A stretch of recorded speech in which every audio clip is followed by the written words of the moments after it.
ಶಾಸಕ ಯೋಗೇಶ್ವರ್ ಜೆಡಿಎಸ್ ಶಾಸಕರನ್ನ ಆಪರೇಷನ್ ಮಾಡುವ ಹೇಳಿಕೆಗೆ ಇಂದು ಕೇಂದ್ರ ಸಚಿವ ಎಚ್.ಡಿ. ಕುಮಾರಸ್ವಾಮಿ ಪ್ರತಿಕ್ರಿಯೆ ನೀಡಿದ್ದಾರೆ.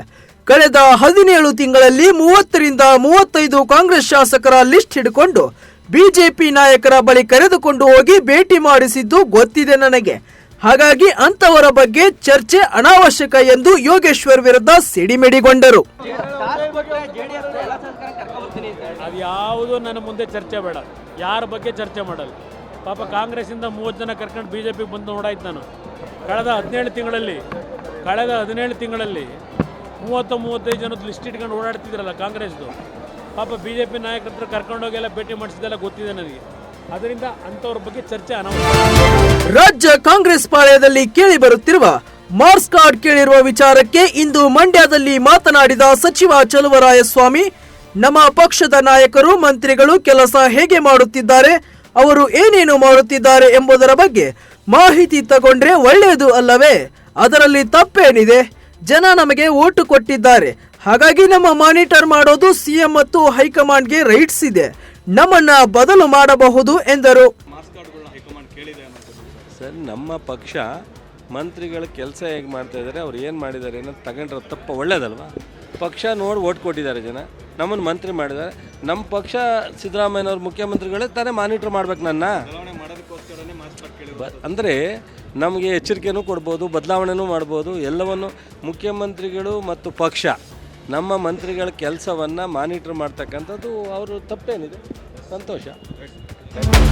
ದೇವೇಗೌಡರ ಮತ್ತು ದಳಕೋಟೆಯ ಹಾಸನದಲ್ಲಿ ರಾಜ್ಯ ಕಾಂಗ್ರೆಸ್ ಅಹಿಂದ ಸಮಾವೇಶ ಮಾಡಲು ಹೊರಟಿರುವ ವಿಚಾರವಾಗಿ ಬೆಂಗಳೂರಲ್ಲಿ ಮಾತನಾಡಿದ ವಿಪಕ್ಷ ನಾಯಕ ಆರ್ ಅಶೋಕ್, ಜಿಂದಾ ಬಿಟ್ಟು ಅಹಿಂದ ಹೆಸರಲ್ಲಿ ಅಲ್ಪಸಂಖ್ಯಾತರನ್ನ ಓಲೈಸುವ ಉದ್ದೇಶದಿಂದ ಕಾರ್ಯಕ್ರಮ ಮಾಡುತ್ತಿದ್ದಾರೆ.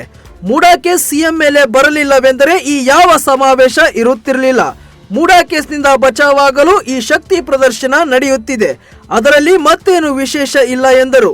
ಮುಂದುವರೆದು, ರಾಜ್ಯದಲ್ಲಿ ಒಂದೇ ಒಂದು ಅಭಿವೃದ್ಧಿ ಕಾರ್ಯ ನಡೆಯುತ್ತಿಲ್ಲ, ಸರ್ಕಾರ ಪಾಪರಾಗಿದೆ ಎಂದು ವಾಗ್ದಾಳಿ ನಡೆಸಿದರು. ಅಹಿಂದ ಅಂತ ಈಗ ಹಿಂದ ಬಿಟ್ಟುಬಿಟ್ಟಿದ್ದಾರೆ. ಓನ್ಲಿ ಅಲ್ಪಸಂಖ್ಯಾತರ ಓಲೈಕೆ ಮಾಡೋದಷ್ಟೇ ಅವ್ರ ಹತ್ರ ಉಳಿದಿರೋವಂಥದ್ದು. ಹಾಸನದಲ್ಲಿ ಏನು ಮಾಡ್ತಾ ಇದ್ದಾರೆ ಅವರು, ಈ ಮೂಡಾ ಕೇಸ್ ಇದೆಯಲ್ಲ ಇದರ ವಿರುದ್ಧ ಅವ್ರ ಬಲ ಪ್ರದರ್ಶನ ಅಷ್ಟೇ. ನಾನು ಮುಟ್ಲಿ ನೋಡಲಿ, ದಂಗೆ ಹೇಳಿ, ಈ ಥರದ್ದೆಲ್ಲ ಹೇಳಿಕೆ ಕೊಡ್ತಾವ್ರಲ್ಲ, ಅದರದ್ದು ಇದೊಂದು ಮತ್ತೆ ಇನ್ನೊಂದು ಭಾಗ ಅಷ್ಟೇ. ಇದರಲ್ಲಿ ಬೇರೆ ಏನೂ ಇಲ್ಲ. ಅವ್ರಿಗೆ ಮೂಡಾ ಕೇಸು ಅವ್ರ ಮೇಲೆ ಬರಲಿಲ್ಲ ಅಂದರೆ ಈ ಯಾವುದೇ ಸಮಾವೇಶಗಳು ಇರ್ತಾ ಇಲ್ಲ, ಏನೂ ಇರ್ತಾ ಇಲ್ಲ. ಬಂದಿರೋಸ್ಕೋಸ್ಕರ ಬಚಾವಾಗಕ್ಕೆ ಶಕ್ತಿ ಪ್ರದರ್ಶನ ಮಾಡ್ತಾ ಇದ್ದಾರೆ. ಇದರಲ್ಲಿ ಏನು ರಾಜ್ಯದ ಅಭಿವೃದ್ಧಿ ವಿಚಾರವಾಗಿ ಏನೂ ಇಲ್ಲ. ಇಡೀ ರಾಜ್ಯದಲ್ಲಿ ಒಂದೇ ಒಂದು ಅಭಿವೃದ್ಧಿ ಕಾರ್ಯ ನಡೀತಾ ಇಲ್ಲ. ಸರ್ಕಾರ ಪಾಪರಾಗ್ಬಿಟ್ಟಿದೆ. ಸಾರಿಗೆ ಇಲಾಖೆಗೆ ಸಂಬಳ ಕೊಡೋಕ್ಕೂ ದುಡ್ಡಿಲ್ಲ. ಮ್ಯಾಚ್ ಫಿಕ್ಸಿಂಗ್ ಪ್ರಕರಣದಲ್ಲಿ ದಕ್ಷಿಣ ಆಫ್ರಿಕಾದ 3 ಕ್ರಿಕೆಟಿಗರನ್ನು ಬಂಧಿಸಲಾಗಿದೆ. ಈ ಹಿಂದೆ ವಿಶ್ವದ ಅಗ್ರ ಕ್ರಮಾಂಕದ ಏಕದಿನ ಬೌಲರ್ ಆಗಿದ್ದ ರೊನಾಲ್ಡೋ ಸೊಟ್ಸೋಬೆ, ವಿಕೆಟ್ ಕೀಪರ್ ಬ್ಯಾಟರ್ ಥಾಮಿತ್ ಸೋಲೆಕಿಲ್ ಮತ್ತು ಮಾಧ್ಯಮದ ವೇಗಿ ಯತಿ ಎಂಬಾಲಾಟಿ ಬಂಧಿತರು. 2004ರ ಭ್ರಷ್ಟಾಚಾರ ಚಟುವಟಿಕೆಗಳಿಗೆ ತಡೆ ಮತ್ತು ಹೋರಾಟದ ಸೆಕ್ಷನ್ 15ರ ಅಡಿಯಲ್ಲಿ 3 ವಿರುದ್ಧ ಆರೋಪ ಹೊರಿಸಲಾಗಿದೆ.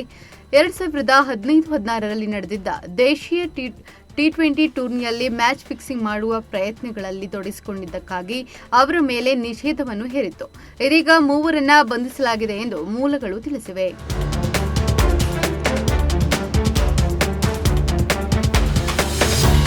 ನಟಿ ನಯನತಾರಾ ಹಾಗೂ ಧನುಷ್ ಮಧ್ಯೆ ಇರುವ ಕಿತ್ತಾಟ ದಿನ ಕಳೆದಂತೆ ಹೆಚ್ಚುತ್ತಿದೆ.